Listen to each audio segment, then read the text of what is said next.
See, here it can be also read like this: interpreting spiritual things in spiritual language or comparing spiritual things with spirituals. See, here there is a difficulty of interpretation. Therefore, interpreting spiritual things in spiritual language is little difficult. That is what the Holy Spirit should teach us. Comparing spiritual things with the spiritual.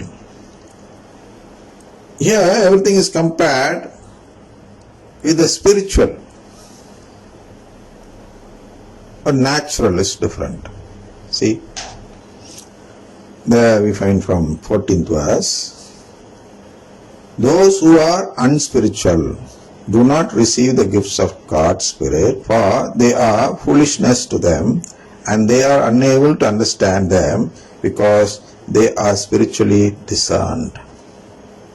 So, those who are unspiritual or those who are natural is what is the meaning meant there, do not receive the gifts of the God's Spirit. Same thing, like natural or unspiritual means belief in these unspiritual natural things and not in spiritual filial adoption. This is called the belief in the gospel of prosperity.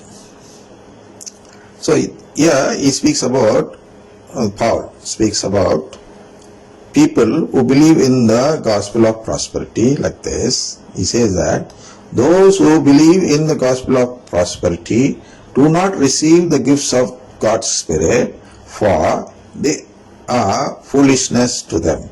They are, what is this? Believing in the filial adoption is considered as foolishness to people who believe in the gospel of prosperity, and they are unable to understand them because they are spiritually discerned.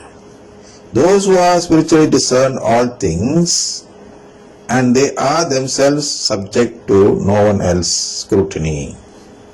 They consider themselves the greatest of all people. That is what is said here.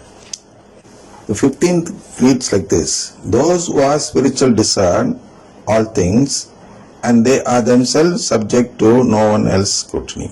Here, this is not about the people who believe in the gospel of prosperity. Instead, it's about the people who believe in the gospel of the cross, which means as follows: those who are believers in the gospel of the cross discern all things.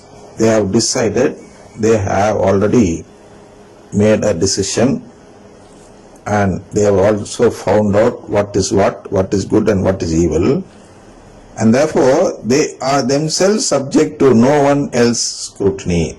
There is no need for them to be scrutinized by somebody else. What is meant here?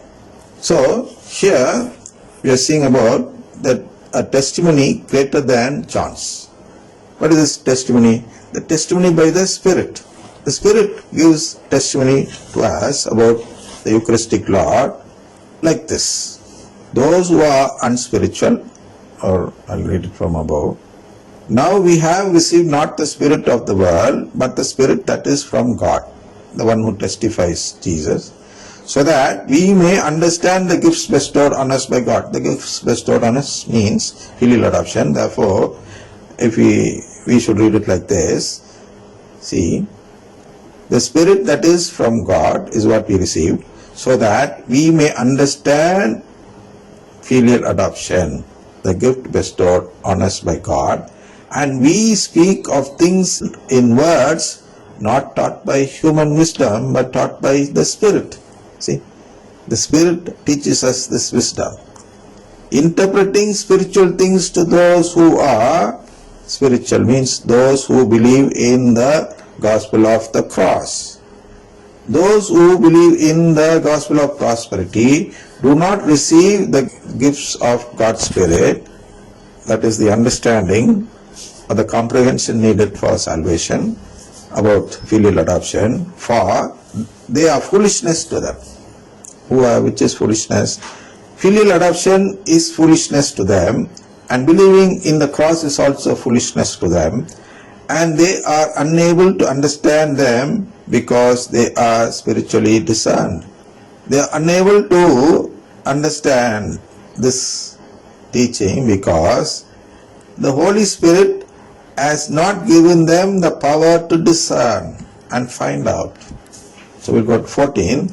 Those who are unspiritual, or those who believe in the gospel of prosperity, do not receive the gifts of the God's Spirit, for they are foolishness to them, and they are unable to understand them because they are spiritually discerned. Those who are spiritually discerned is where we have to come now. That is, those who are believers in the gospel of the cross discern all things. Discern all things. They have already decided perfectly and have chosen to live by believing in the filial adoption, and because of that, and they are themselves subject to no one else scrutiny. So they need not go behind somebody else's scrutiny. They have their own decision. So we go back to John 5th chapter 36 verse and find out the work that the Father has given him. What is the work that the Father has given Jesus? What we'll find out next.